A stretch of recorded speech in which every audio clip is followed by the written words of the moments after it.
लाल लाल ओठवा से चुएली लीलरिया हो कि बन्नी रोवे ना, हो कि बन्नी रोवे ना। लाल लाल ओठवा से चुएली लीलरिया हो कि बन्नी रोवे ना, हो कि बन्नी रोवे ना।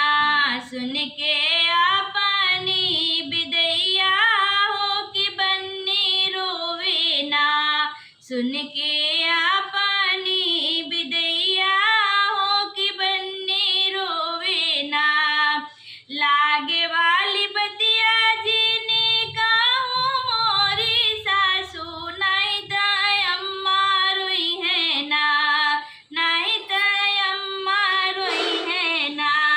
बैठी पापा के महलिया हो कि अम्मा रोई है ना, बैठी पापा के महलिया हो कि अम्मा रोई है ना।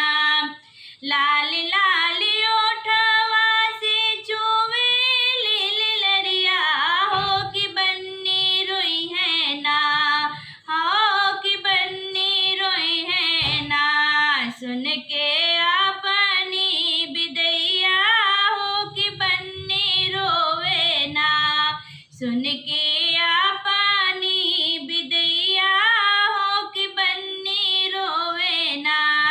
लागे वाली बतिया जीने कहूँ मोरी जितनी, नहीं त चाची रोई है ना, नहीं त चाची रोई है ना।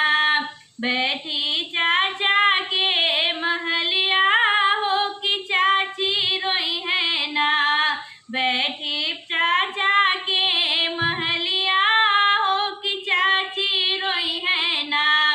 लाल लाल ओठवा से चुएली लीलरिया हो कि बन्नी रोवे ना, हो कि बन्नी रोवे ना।